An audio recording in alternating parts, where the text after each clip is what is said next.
welcome back to the channel. I'm Hank Strange, and I have a special treat for you, Sam of Andrew's Custom Leather. Sam, it's good to see you, man. Good to see you. It's been a year and a half since our last video. Wow, time's going. Yeah, time is flying. So we're here. It's sweltering in Florida, of course. We're Wonderful in Florida summer. Yes, but you know, you have these new 1911 grips that you're doing. I wanted to share with everyone because it's really cool. I've never seen anything like this. It's a new product line that started by accident. Oh, okay. I was going to say to you, how did you come up with this idea? Just say it was me, Sam. Say it, no. Just before Christmas last year, Mike Heber at Cabot Gun, you're one of my dealers, they called me to say, where can we get some black stingray grips? A customer wanted some. I'd never seen any of them anywhere. Right. So customer request. And I had never thought of it, but curse them, it put the idea in my head, and I couldn't get rid of it. Wow. So I got some extra skinny grips from Brownells and started experimenting to find out what would bond the skin and the wood. And after about a month of messing things up and throwing things away, we got it down. Wow, awesome. Okay, necessity is the mother of invention. Absolutely. How many skinny grips did you have to get from Brownells? Oh, we got a couple of dozen to start with. And, and now I'm getting grips made for me that don't have finish on them, so I don't have to strip them first. Oh, nice. Now maybe you should get Brownells to carry these, but that's we'll talk. Yeah, we'll work that out. So you've got how many different varieties of these now? Well, I've used up the first 100 grip blanks that I got, and we've made them out of just about every critter we work with. Okay, very cool. And there's lots of them here to look at, for example. Yeah, so what we're going to do is like show you guys what these look like, and then you'll show us how you do it, right? Exactly. Put us through there's the process. More than a few steps, but it comes out very nicely. Yes, just remember who originated the exotic leather grips. Do you have one that's just regular leather? I'm looking, there isn't. No, I don't know if anyone would ask for that. I never made one out of just regular cowhide. It was all about the fancy. Yes, and they look great. Okay, so let's tell us what you have here. We've got stingray. This is the diamond ray. Yeah. Hornback crocodile, spinal stingray. Oh, this is my favorite. Usually the first one people gravitate to. Tegu lizard. We've got ostrich leg, alligator, hornback gator, tiger shark. The tiger shark actually looks like bacon. Never thought of that. Yeah, it does. It looks like bacon. Okay. Yeah. Okay. Very nice. Oh, down here, these are elephant trunk. Okay. And these are hippopotamus with that soft velvety feel. We've got lizards, it's monitor lizard, ringed lizard, elephant there. This is the all black regular stingray. Okay, buffalo. And this is only some samples of all the things that we've been making. So what would be the toughest out of these? Well, tiger, shark, and elephant are the toughest skins of all. And you just cannot hurt them. But most all of them are very, very durable, very strong. Okay. So, and then what are the favorites here that you... You picked it. Most people have gone for the spinal stingray. Okay. It just jumps out at you. Although a lot of people like the hornback too. And what surprised me is how good a grip you'll actually get on the weapon with many of these. The texture of them helps you really get a good hold. Yeah, so here's my question. I think that, because I'm just trying to anticipate what questions people would ask about these, right? So I think, like I said first, toughness, people would want to know that, like what's the toughest? You're saying on average they're all pretty tough? Well, you're not going to wear them out. Okay, but if someone's really super concerned about that. If toughness is the issue, the tiger shark or the elephant, they will not wear. Okay, and including, like what kind of weather can these handle? Pretty well anything you take wooden grips into. Okay. So if it was raining and all that kind of stuff. It's not going to damage them, although I wouldn't get them wet on purpose. Right. But so the guns that you put these on don't have to be safe cleans. No, that's although there's carry. There's tons of 1911s at this point that are safe cleans, also, right? The 1911 is the gun people like to dress up the most. Yeah. They see engraved guns, fancy grips, fancy holsters. We make more for 1911s than any other weapon. Right. Okay. So before we jump into how these are made, because I'm sure people want to see how they're made, what other questions do you get all the time? Well, the only one that comes up is on the height of the screw, the grip screw and the escutcheon. Okay. Some of the really thin leathers, like the lizards, you have to get the short escutcheons shorter and screws, screw. which I see. Brownells sells. They have them. Okay. Like $10 or so. $10. Okay. On the thicker materials, the grip screws you've got on your gun will work fine. Okay. And can you have options with even the screws as well? Because someone might want to, like, maybe do like a nice brass color. Or Well, I don't have the screws. Okay. But, Right. Yeah, that's obviously not up to you. But if Again, someone in wanted the to do Brownells that. catalog, there are many get all pages those. of parts for Okay. these. Yeah. Awesome. That's cool. So now I would like to see exactly how these are made. I think the only other thing I could think of is what's the price of these and how does it they vary? range Okay. anywhere from about $1.25 to $2.50, depending on what creature you're Okay. building it out of. Okay. The cost of some It depends skins on the is much skin, more than yeah, others, and how- and some are more troublesome to work with, take longer. Right. So, Absolutely. About how long does it take you to build these? again, it varies from one Okay. skin to the next. Plus, I'm never doing one at a time. We're doing batches. You're doing batches. Okay. So are you taking custom order for these, or are you do. just building them? We do take custom Okay. orders, although all the ones we have made are currently on our online store. So you Yeah. can go to the website, the online store, exotic section. There's Yeah. almost 100 of these grips to look Okay. at. So if people are looking to get these, they can go online. We'll put a link in the description of the video where they can get them. So they can custom order it, but you already have ones that are made, right? We have almost 100 of them on the online store, Okay. which there's a link from our main website page to the store. You can go to the exotic section and see everything that's available. Okay, cool. And if you do custom order, what's the wait time look like? These are quick. They don't take the time that the holsters do. So Okay. usually a week or two, as long as we've got the materials on hand. Awesome. Let's see how these are made, Sam, because that's what people always want to see. I know there's folks out there that would like to try their hand at this.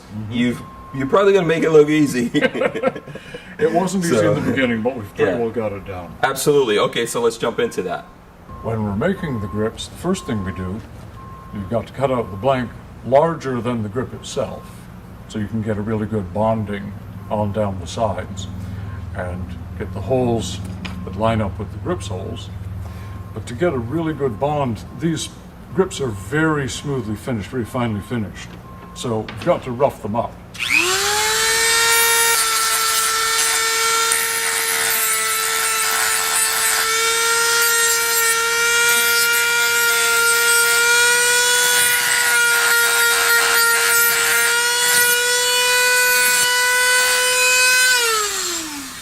The sanding drum on the Dremel does a really good job.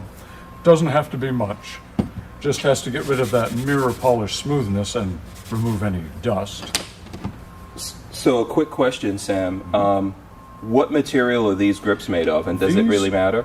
I'm told they're called heartwood, and I'm no expert on woods, but it's a very hard, very dense wood, and makes just a great platform to build these grips on.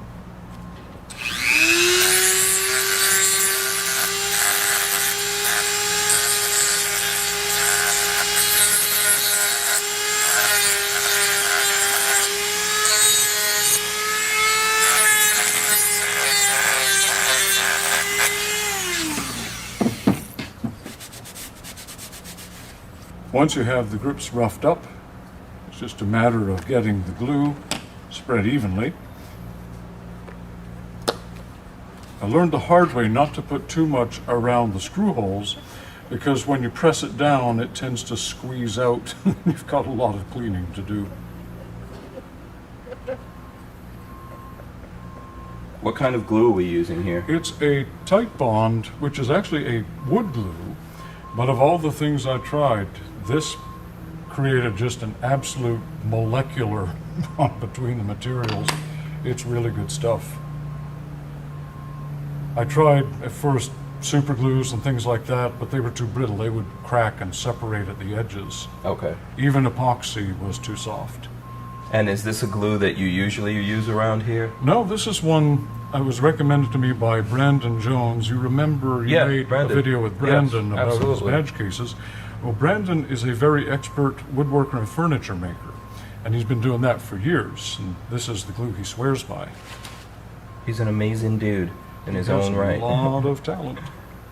Anyway, line up the holes, and The young man, Dominic, who works for me, Dominic Whitaker, he comes up with all kinds of great processes. I was just struggling with these, putting clamps around the edge. He came up with the centering dowels to get the holes in the wood and the leather to work together.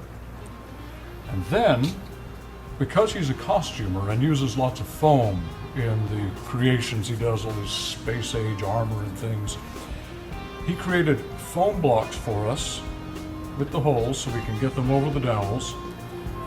And that spreads out over the entire face of the skin and the grip with these hard plastic ridges on the side, so that when we clamp them,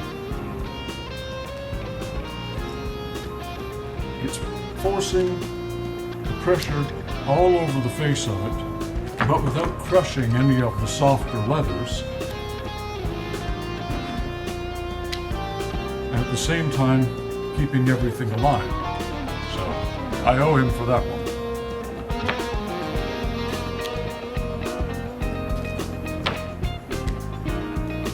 It's already more complicated than I thought it was going to be. It was more complicated than I thought going in, but once you're in, you hate to admit defeat, so I just kept plugging.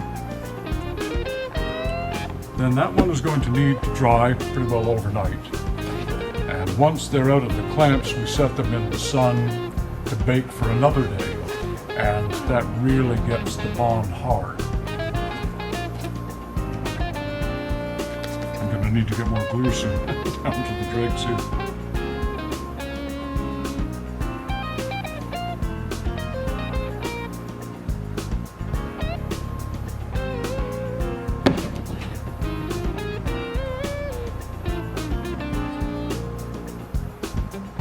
The important thing is to get the glue right to the edges. The edges are where you want the strongest bond, because of course anything we tend to peel it off as we get it first. Right, so for anyone looking at this that does want to follow along or try to do this themselves, I know you said you got the grips themselves from Brownells. Right. Where do you get the glue and the other stuff that you glue? use? Home Depot. Okay. That's very simple. Oh, so can you go into a Home Depot and get that glue? Every day. Oh, okay. And the foam is made from those foam floor mats. Oh, You just cut out the pieces, and we're using Kydex, but any kind of stiffener glue along the edge okay. will work. And as you see, it's already taken the form of so many grips. Oh, awesome. Okay.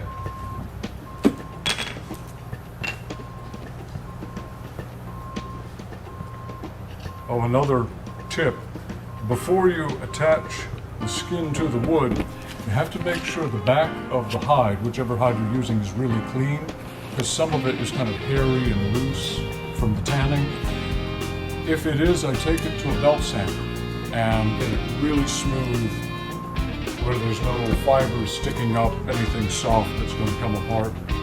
Again, learned it the hard way.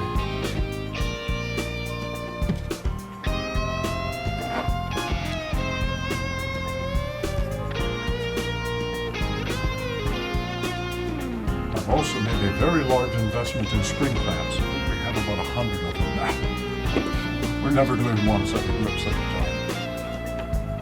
I put these out here this morning. They've had a couple good hours of sun, so they've bonded very well. Now we'll trim them and make them look like real grips.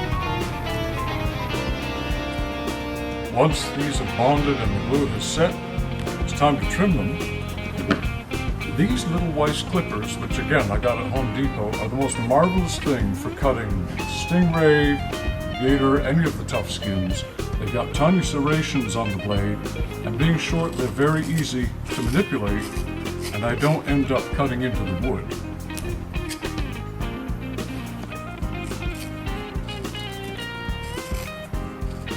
This is where it pays to go slowly, because if you nick the wood, you're not putting it back.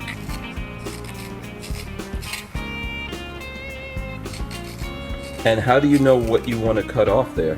I'm just following the edge of the wood, and it guides me. Just have to be careful I don't cut too far into it. Any excess there is, I'm going to get with the belt sander, so I don't have to be super tight on this cut.